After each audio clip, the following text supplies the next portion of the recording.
সুপ্রিয় শিক্ষার্থী, আশা করি সবাই ভালো আছো। সবাইকে নবম দশম শ্রেণীর হিসাব বিজ্ঞান ক্লাসে সবাইকে স্বাগত। আজকে আমরা নবম দশম শ্রেণীর হিসাব বিজ্ঞান বিষয়ে যে কন্টেন্টটা নিয়ে আজকে ক্লাস করব সেটা তোমরা একটু মনোযোগ দিয়ে দেখবে। আশা করি এখান থেকে আমরা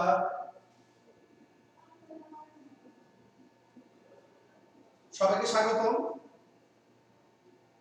আমরা এখানে একটা ছবি দেখতে পাচ্ছি। প্রথম ছবিটা হচ্ছে টাকা, দ্বিতীয় ছবিটা হচ্ছে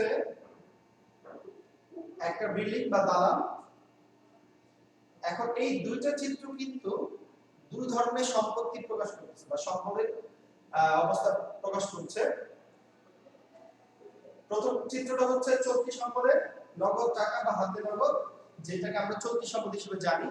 দ্বিতীয় চিত্রে একটা দালান বা হচ্ছে বিল্ডিং, যেটা আমরা স্থায়ী সম্পদ হিসেবে জানি। তার মানে আজকে আমাদের পাঠের অনেকটা বিষয় জুড়ে থাকবে হচ্ছে এই সম্পদ বা সম্পত্তিগুলো নিয়ে। চলতি সম্পদ হতে পারে, স্থায়ী সম্পদ হতে পারে, এই ছাড়া আরো অন্যান্য অনেক টপিকস থাকতে পারে। পরিচিতি।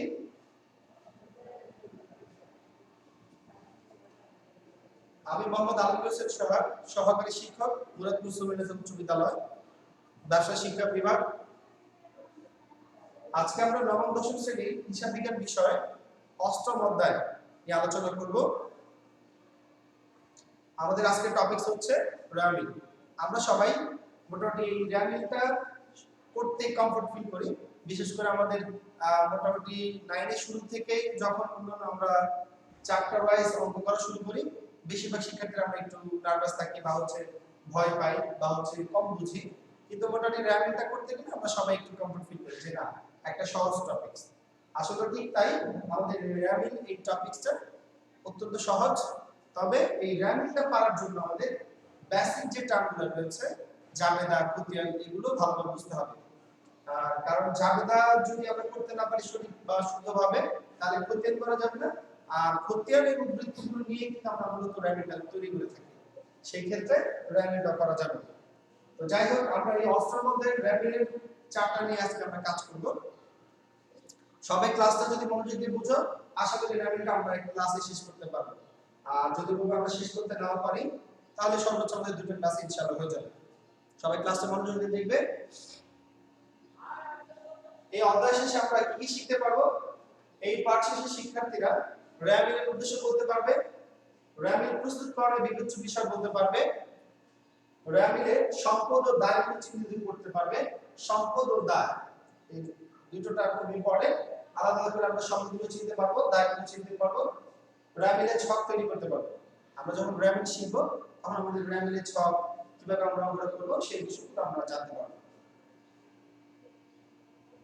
আমরা এখানে একটা চার্ট দেখছি। এই চার্টে আমরা দুটো ভাগ করেছি।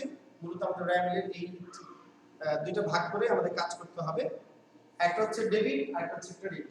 এই ডেবিট বা ক্রেডিট সাইডে যে টার্মগুলো একবারে কমন কিছু টার্ম রয়েছে, সম্পদ আর হচ্ছে ব্যয়।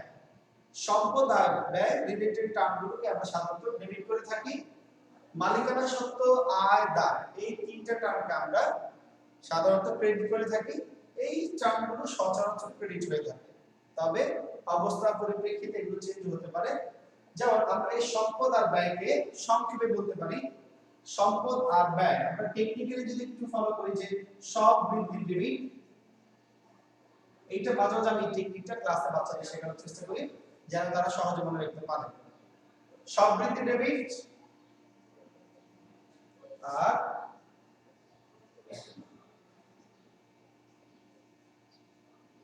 আদা বৃদ্ধি হচ্ছে ক্রেডিট।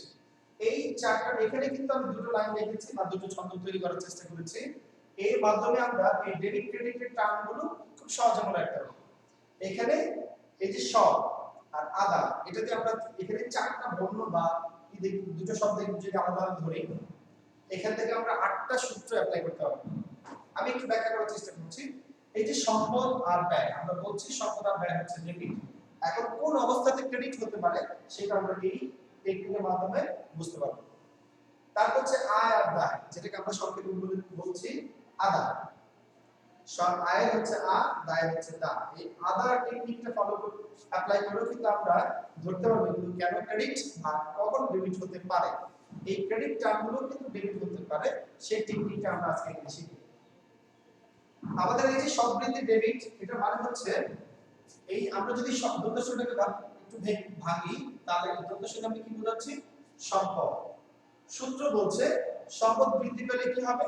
ডেবিট। সম্পদ যখন বৃদ্ধি পাবে তখন হবে হচ্ছে ডেবিট, সম্পদ যখন হ্রাস পাবে তখন হয়ে যাবে উল্টো করে দিই ক্রেডিট।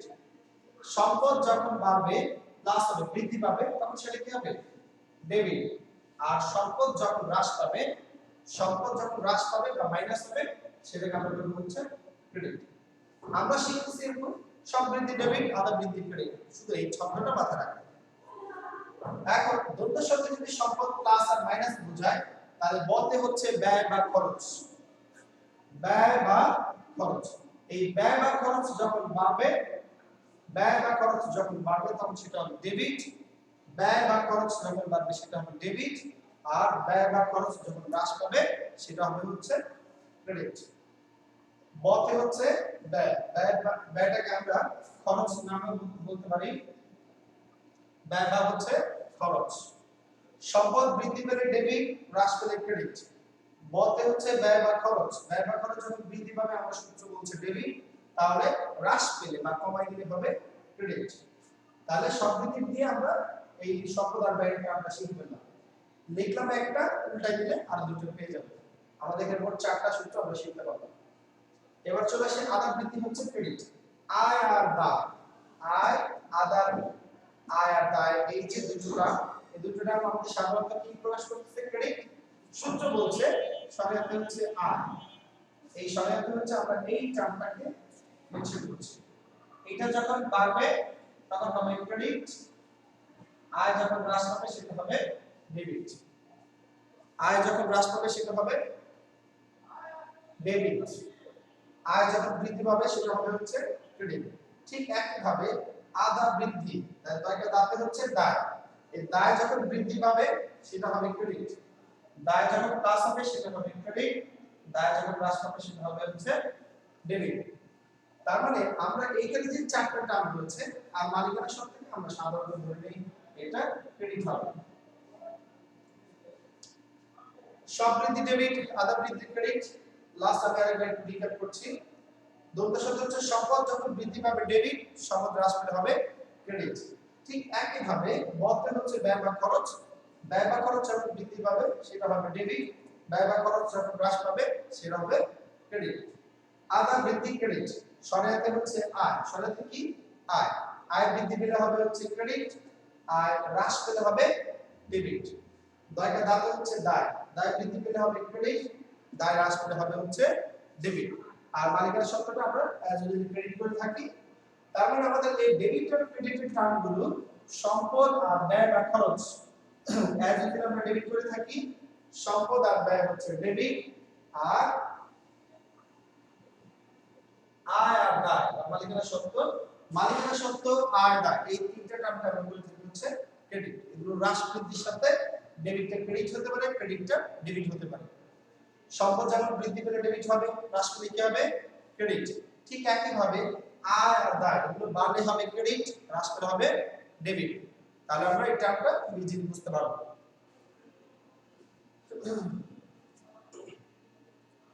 রামিলের সংজ্ঞা, খতিয়ানের হিসাবগুলো গাণিতিক নির্ভুলতা যাচাই করার জন্য। গাণিতিক আমাদের খতিয়ানের যে আমরা বৃত্তগুলো নিয়ে আমরা যে রামিলটা তৈরি করব সেখানে গাণিতিকভাবে কোনো ভুল আছে কিনা সেটা যাচাই করার জন্য আমরা যে বিবরণটা প্রস্তুত করব খতিয়ানের হিসাবগুলো বৃত্ত নিয়ে করব। এখন এই খতিয়ানের বৃত্তগুলো তৈরি করার জন্য বা এটা সঠিকভাবে প্রস্তুত করার জন্য কিন্তু আমাদের জাবেদাটা সঠিক হতে হবে। এই জন্য আমি ক্লাসে কিন্তু প্রায় সব শিক্ষার্থীদের বলে থাকি আমাদের জাবেদা চ্যাপ্টারটা, ষষ্ঠ অধ্যায় বা জাবেদাটা খুবই ইম্পর্টেন্ট। আমরা জাবেদাটা যদি মানে ভালোভাবে স্ট্রংলি এটা জাবেদাগুলো আয়ত্ত করতে পারি, বুঝতে পারি বা জাবেদা লিখতে পারি সঠিকভাবে, তাহলে জাবেদার মাধ্যমে আমরা খতিয়ান করতে পারবো। আর খতিয়ান করতে পারলে আমাদের র্যামির কাজটা সহজ হয়ে যাবে। তাহলে এখানে কি বলছে? খতিয়ানের উদ্বৃত্তগুলো নিয়ে বা হিসাবগুলো গাণিতিক নির্ভুলতা যাচাই করার জন্য খতিয়ানের উদ্বৃত্তগুলো নিয়ে আমরা এখানে সবার একটু শর্ট করেছি, নিজের মতো করে সাজানোর চেষ্টা করেছি। গাণিতিক নিপুণতা যাচাই করার জন্য যে বিবরণী প্রস্তুত করা হয় তাকে আমরা বলে থাকি হচ্ছে র্যামিল। এখানে র্যামিল একটা চার্ট আসলে আমরা তুলে ধরার চেষ্টা করেছি। এইটা আমাদের মূল বই থেকে তোলা, যেহেতু মূল বই আমাদের বোর্ড বই, এটা সবার এটা আমরা চেঞ্জ করলাম না, এটা খুব ইম্পর্টেন্ট। এখানে টার্মগুলো বইয়ের মতো করে মানে লেখা আছে, তবে আমরা যখন এটা করব আমরা সাজিয়ে গুছিয়ে যেভাবে সহজে আয়ত্ত করতে পারি, মনে রাখতে পারি, সেভাবে আমরা শেখার চেষ্টা করব। খতিয়ানের ডেবিট ও ক্রেডিট উদ্বৃত্ত র্যামিল অন্তর্ভুক্তিকরণের মাধ্যমে র্যামিল প্রস্তুত করব।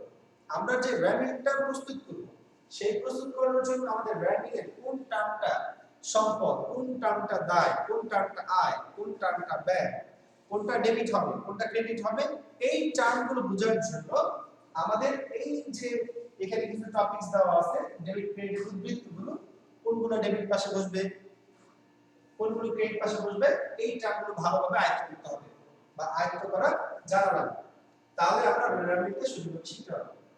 যেমন আমি শুরুতে কিন্তু তোমার দিয়েছি যে সম্পদ আর ব্যয় এই দুটো হচ্ছে ডেবিট।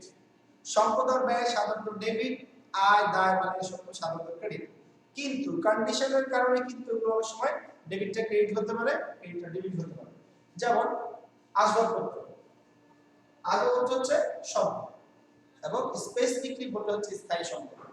এই আসবাবপত্র আমরা যখন ক্রয় করব তাহলে আমার সম্পত্তি বাড়বে, সম্পদ বাড়লে কি হবে, সূত্র শিখেছি সব বৃদ্ধি ডেবিট, আধা বৃদ্ধি হচ্ছে ক্রেডিট। তো সম্পদ যখন বাড়বে সেটা কি হবে, ডেবিট। সম্পদ বাড়লে যদি ডেবিট হয় তাহলে সম্পদ হ্রাস পেলে কি হবে, ক্রেডিট। সো এই ধরনের যে টার্মগুলো আছে এটা মাথায় রাখতে হবে। আমাদের সিরিয়ালে যাই, কত বছর যাবতীয় সকল সম্পদ সমূহ এতদিন আমরা র্যামিলে কি করব, ডেবিট। সেটা চলতি সম্পদ হোক অথবা স্থায়ী সম্পদ হোক।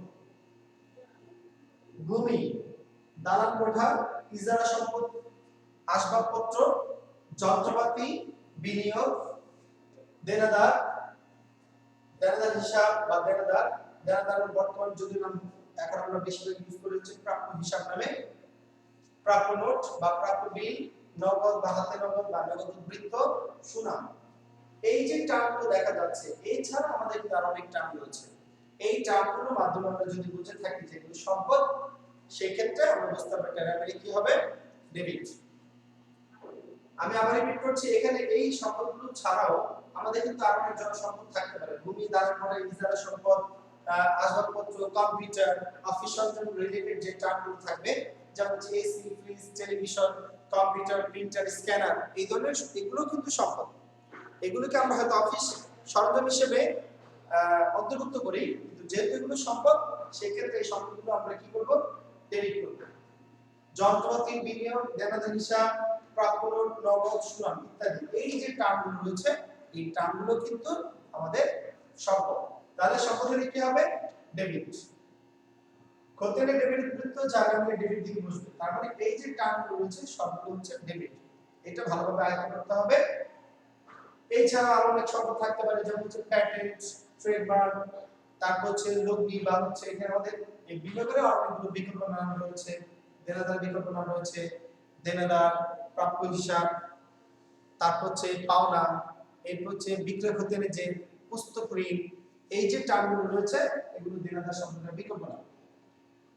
এই বিকল্প নামগুলো যদি কোনটা থাকে সেই ক্ষেত্রে এটাকে দেনাদার হিসাব ধরে, সম্পদ ধরে আমাদের এটাকে ডেবিট করতে হবে। এখন পুস্তক ঋণ, ঋণ ধরলে সাধারণত আমরা মনে করি যে ক্রেডিট, ঋণ থাকলে বাচ্চারা মনে করে যে ক্রেডিট, আসলে ব্যাপারটা কিন্তু না।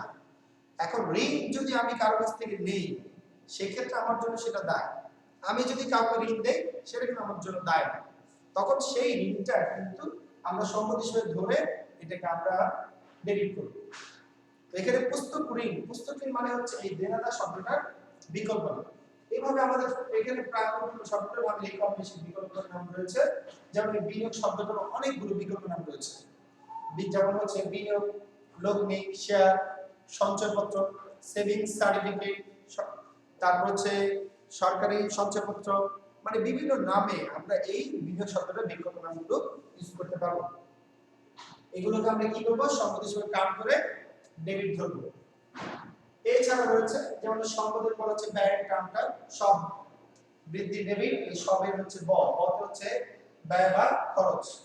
ব্যয় বা খরচের টার্মগুলো আমাদের সবচেয়ে বেশি ক্রয়, কর্মিক মজুত পণ্য, মজুরি, বেতন, বিজ্ঞাপন, ভাড়া, কমিশন, মেরামত, অফিস খরচ, অফিস খরচ বা কারবার খরচ বা ব্যবসায়িক খরচ, অবচয়, কুড়ি, এই বাট্টা, বেতন, ভাড়া, মজুরি, সুদ, বাট্টা, কমিশন, দস্তুরি, এই যে টার্মগুলো রয়েছে এটা যদি আমরা স্পষ্ট করে না বলি, আমরা যদি স্পষ্ট করে না বলি যে এটা আয় না ব্যয়, তাহলে আমরা বুঝে নেব আমাদের এই বেতন, ভাড়া, মজুরি, কমিশন, তারপরে বাট্টা, বেতন বা মজুরি বা ভাড়া বা কমিশন বা বাট্টা, এই ধরনের টার্মগুলো স্পষ্ট যদি উল্লেখ করা না থাকে এটা ব্যয় না আয়, সেক্ষেত্রে আমরা অবশ্যই এটাকে ব্যয় আর খরচ হিসেবে কাউন্ট করব।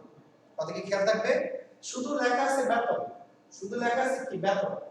এখন এই বেতনটা আমি পেতেও পারি, আমি আবার আমার প্রতিষ্ঠানে মানে যারা কাজ করতেছে কর্মচারী রয়েছেন যারা বা স্টাফ যারা রয়েছেন তাদেরকে বেতন দিতে পারি। সেই ক্ষেত্রে আমি যদি আমার কর্মচারীদেরকে বেতন দেই সেটা আমার জন্য খরচ। আমি একটা প্রতিষ্ঠানে চাকরি করছি, আমি যদি বেতনটা পাই সেটা আমার জন্য হচ্ছে আয়। একই টার্ম, সেটা আয় হতে পারে ব্যয় হতে পারে। ভাড়া, আমি বাড়িওয়ালা, আমি যে ভাড়াটা পাই সেটা আমার জন্য হচ্ছে আয়। আমি ভাড়াটিয়া, আমি বাড়িওয়ালাকে যে ভাড়াটা দিচ্ছি সেটা আমার জন্য হচ্ছে ব্যয়। এই কথাগুলো বলার অর্থ হচ্ছে এই বেতন, মজুরি, ভাড়া, কমিশন, বাট্টা, বেতন, ভাড়া, মজুরি, সুদ, বাট্টা, কমিশন, কমিশন একটা বিজ্ঞাপন নাম হচ্ছে দস্তুরি, এই যে টার্মগুলো বললাম এই টার্মগুলো যদি স্পষ্ট করে উল্লেখ করা না থাকে যে আয় না ব্যয়, সেক্ষেত্রে আমরা এই টার্মগুলোকে ব্যয় ধরব, ব্যয় বা খরচ ধরে এগুলোকে কি করব? ডেবিট করব। খেয়াল থাকবে? আশা করি সবাই এটা মাথায় রাখবে। যদি মনে না থাকে এই ক্লাসটা বারবার টেনে টেনে দেখবে, আশা করি তোমাদের র্যাম্বলের প্রবলেমগুলো থাকবে না। অগ্রিম খরচ, খরচের অগ্রিম, এইখানেও আমি একটা টার্ম নিজে থেকে মাঝে মাঝে দিয়ে থাকি বাচ্চাদের। আমরা একটা লাইন শিখবো, আমি 4টা লাইন এখানে বলবো কিন্তু শিখবো হচ্ছে একটা লাইন। একটু মনোযোগ দিয়ে শিখি। খরচের অগ্রিম হচ্ছে ডেবিট। খরচের অগ্রিম কি? ডেবিট। খরচের অগ্রিম যদি ডেবিট হয় বাকিগুলো সবটাই ডেবিট। খরচের অগ্রিম ডেবিট হলে খরচের বকেয়া কি হবে? ক্রেডিট। খরচের বকেয়া যদি ক্রেডিট হয় তাহলে আয়ের বকেয়া কি হবে? আয়ের বকেয়া হবে ঠিক তার উল্টো, ডেবিট। আয়ের বকেয়া যদি ডেবিট হয় তাহলে আয়ের অগ্রিম কি হবে? ক্রেডিট। এভাবে যদি আমরা মনে রাখি, এখান থেকে আমরা যে কোনো একটা লাইন, আমি ধরলাম খরচের অগ্রিম, এই যে অগ্রিম খরচ সমূহ, অগ্রিম প্রদত্ত বেতন বা অগ্রিম ভাড়া, শুধু ভাড়া না কিন্তু এই প্রত্যেকটা শব্দের আগে কিন্তু অগ্রিম শব্দটা থাকবে, বি কেয়ারফুল। অগ্রিম প্রদত্ত খরচ, অগ্রিম প্রদত্ত বেতন, অগ্রিম ভাড়া, অগ্রিম মজুরি, এই সবগুলো শব্দ দিয়ে শুধু ভাড়া বললে খরচ বোঝাবে, শুধু মজুরি বললে খরচ বোঝাবে, কিন্তু যদি বলা হয় অগ্রিম বেতন, অগ্রিম ভাড়া, অগ্রিম মজুরি, তাহলে এটা কিন্তু সম্পদ হয়ে যাবে। তাহলে এই খরচের অগ্রিমগুলো কি হবে? ডেবিট। খরচের অগ্রিম ডেবিট, শুধু এই লাইনটা মনে রাখবে ভালো করে। খরচের অগ্রিম ডেবিট। খরচের অগ্রিম যদি ডেবিট হয় তাহলে খরচের বকেয়া কি হবে? খরচের বকেয়া হবে ক্রেডিট। খরচের বকেয়া যদি ক্রেডিট হয় তাহলে আয়ের বকেয়া কি হবে? ডেবিট। আয়ের বকেয়া যদি ডেবিট হয় তাহলে আয়ের অগ্রিম কি হবে? ক্রেডিট। এভাবে আমরা খরচ, আয়, ব্যয় এগুলোর অগ্রিম আর বকেয়ার যে 4টা টার্ম সেটা মাথায় রাখতে পারবো। এই খরচের অগ্রিম শব্দগুলোর সাথে অগ্রিম থাকলেই যে আমরা ডেবিট করব তা কিন্তু না। অনেক শিক্ষার্থী এটা না বুঝে বুঝতে করে ফেলে যে খরচের অগ্রিম মনে হয় ডেবিট, তাহলে অগ্রিম থাকলেই ডেবিট করে দিই। এখানে আমি যদি বলি ভাড়া প্রাপ্তি, এই ভাড়া প্রাপ্তিটা আমার জন্য কিন্তু আয়, এবং এটার অগ্রিম কিন্তু আমরা ডেবিট করি না, এটার অগ্রিম কিন্তু আমাদের ক্রেডিট করা হচ্ছে। মানে বুঝে দিতে চেয়েছি, খরচ যদি হয়, খরচের অগ্রিম হলে সেটা ডেবিট হবে, যদি আয় হয় সে আয়ের অগ্রিমটা কিন্তু আবার ডেবিট হবে, সেটা কি হয়ে যাবে? ক্রেডিট। প্রাপ্য আয় সমূহ অথবা বকেয়া সমূহ, শিক্ষার্থীরা বকেয়া শব্দটার সাথে অনেক বেশি অভ্যস্ত। আমরা আয়ের ক্ষেত্রে সাধারণত প্রাপ্য বলে থাকি বা অনাদায় শব্দটা আমরা ইউজ করে থাকি। প্রাপ্য আয় সমূহ বিনিয়োগের প্রাপ্য সুদ, বা বিনিয়োগের বকেয়া সুদ হিসেবে কাউন্ট করতে পারি প্রাপ্য কমিশন বা অনাদায়ী কমিশন বা বকেয়া কমিশন। এখানে এই কমিশন শব্দটা আমরা সাধারণত খরচ ধরি, কিন্তু কমিশন শব্দটার সাথে যদি অনাদায়ী বা প্রাপ্য শব্দটা থাকে, সাধারণত আমরা ধরে নিই এই কমিশন শব্দটা হচ্ছে তখন আয়। বারবার বলছি, এটা কিন্তু অনেকে ভুল করে থাকে এবং এটা স্পেসিফিকলি কেউ আলাদা করে আইডেন্টিফাই করে দেয় না। শুধু কমিশন শব্দটা আমি বলেছি খরচ, এবং এটা অবশ্যই খরচ, এটা আমার জন্য খরচ। কিন্তু যখন বলা থাকে প্রাপ্য কমিশন অথবা অনাদায়ী কমিশন, তখন আমরা এই কমিশন শব্দটাকে আয় হিসেবে কাউন্ট করব। আয় হিসেবে ধরে আয় বকে হচ্ছে ডেবিট। আগে বলেছি সূত্রটা কি, খরচের অগ্রিম যদি ডেবিট হয় তাহলে খরচের পক্ষে কি হবে ক্রেডিট, খরচের পক্ষে যদি ক্রেডিট হয় তাহলে আয়ের পক্ষে কি হবে ডেবিট। এখানে আয়ের পক্ষে গুলো হচ্ছে ডেবিট।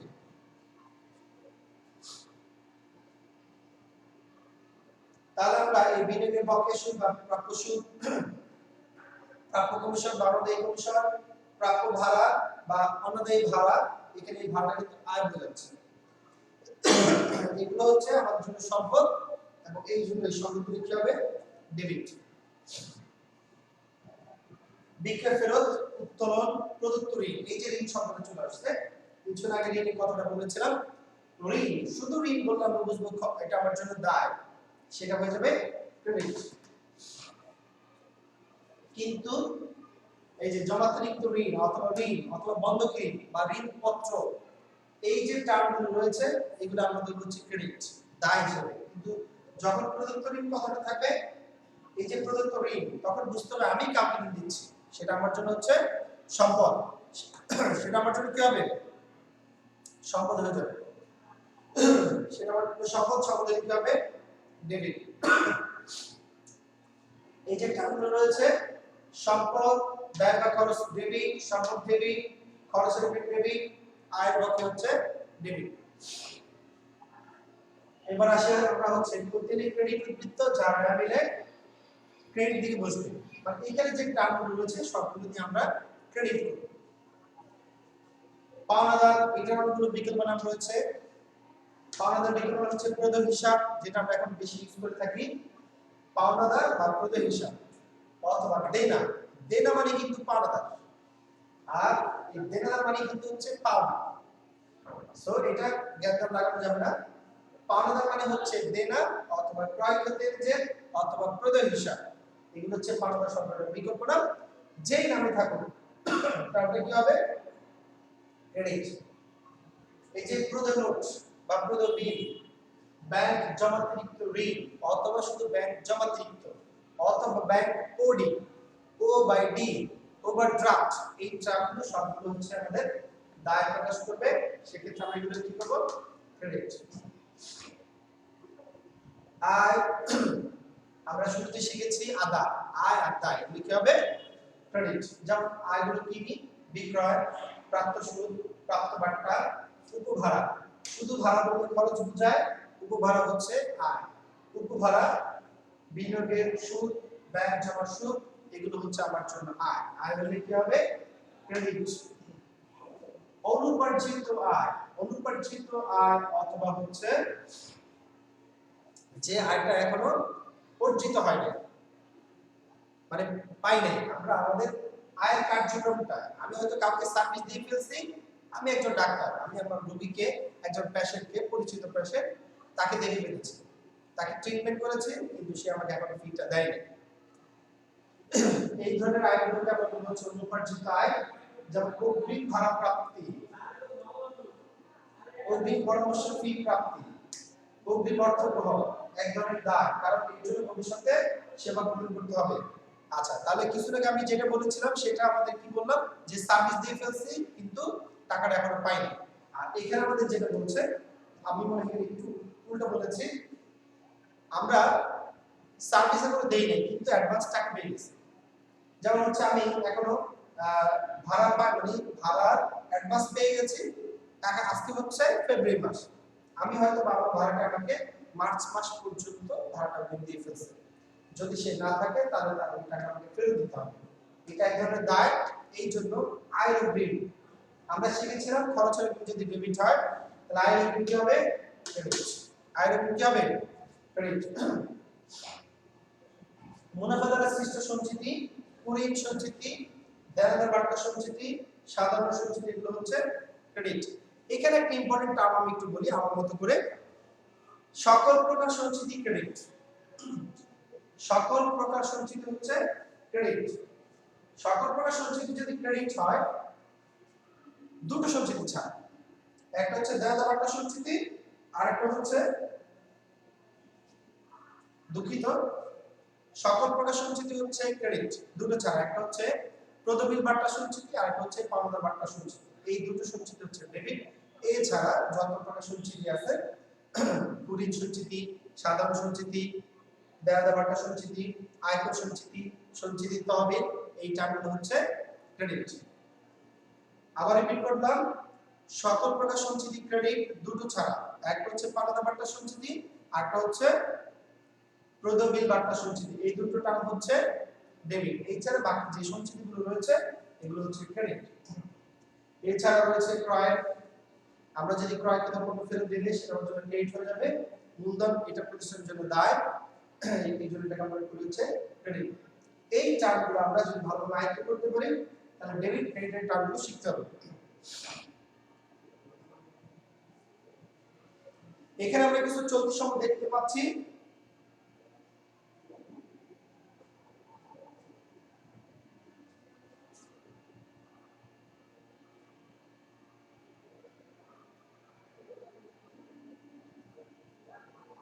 চলতি সম্পদগুলো কি কি, মানে চলতি সম্পদ সম্পর্কে আমরা একটু ধারণা দেওয়ার জন্য এই পেজটা তৈরি করার চেষ্টা করেছি। হাতে নগদ, ব্যাংক জমা বা হচ্ছে নগদ তহবিল। হাতে নগদ, নগদ উদ্বৃত্ত বা নগদ তহবিল, ব্যাংক জমা বা ব্যাংক জমার উদ্বৃত্ত অথবা ব্যাংক ব্যালেন্স, একই কথা।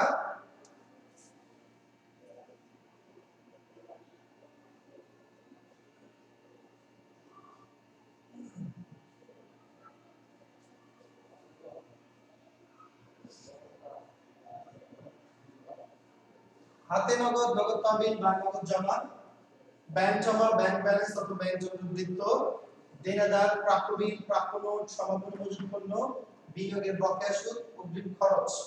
খরচের অগ্রিম যতগুলো রয়েছে, যেমন অগ্রিম ভাড়া, অগ্রিম বেতন, অগ্রিম বীমা, অগ্রিম পরিবহন, অগ্রিম খরচের অগ্রিমগুলো, এগুলো সবগুলোকে আমরা কি নামে কাউন্ট করব? চলতি সম্পদ। তাহলে আমরা চলতি সম্পদ সম্পর্কে এখানে একটু ধারণা পাচ্ছি।